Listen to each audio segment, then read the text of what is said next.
What do you even mean you don't even like this kind of music? Beethoven is awesome. And is the Beethoven the best composer who've ever lived? From Alice. Good question. Well, most people think he's one of the best, but he's definitely amongst the most talented. Ludwig van Beethoven was born in Bonn, Germany in December of 1770.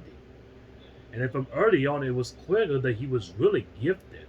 His father used to put him out on the bed in the middle of the night to perform for him and his friends when they came home from bars.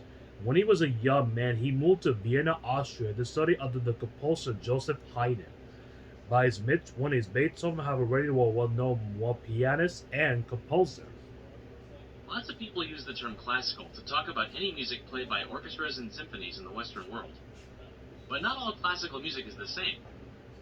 Composers working in different time periods produced music that sounded different.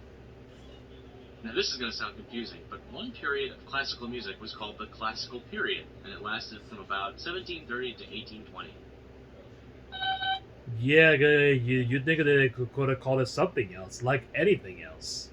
Well, anyway, Beethoven began his career by composing in the style of the classical period. Music from this period was based on the principles of simplicity, balance, and proportion. Beethoven's Moonlight Sonata is a really famous piece from this era. Yeah, you can hear that it's balanced and kind of calm sounding.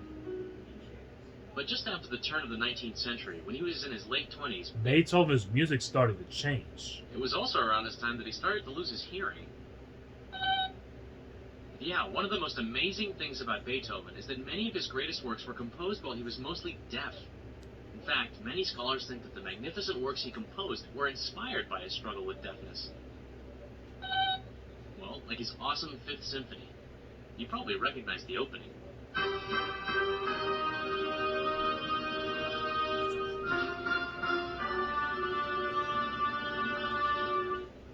Beginning around 1816, the start of his last creative period, the music that Beethoven composed was really intense.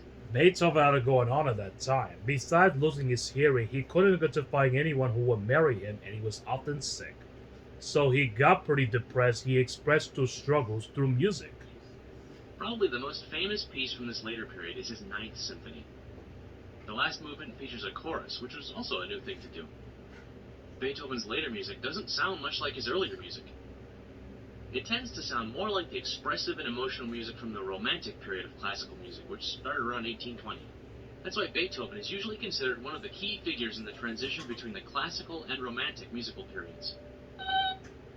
Well, Beethoven was also special because he didn't work for royalty or a church like most other composers did back then.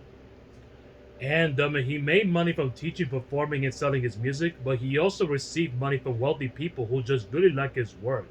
Beethoven was immensely popular during his life, and before his death in 1827, 20,000 people followed his casket to the streets of Vienna. And it's hard to consider who the real greatest composer of all time is, but the odds of Beethoven comes down near to the top. Can I And buy can we Beethoven's have his CD back? Beethoven CD back?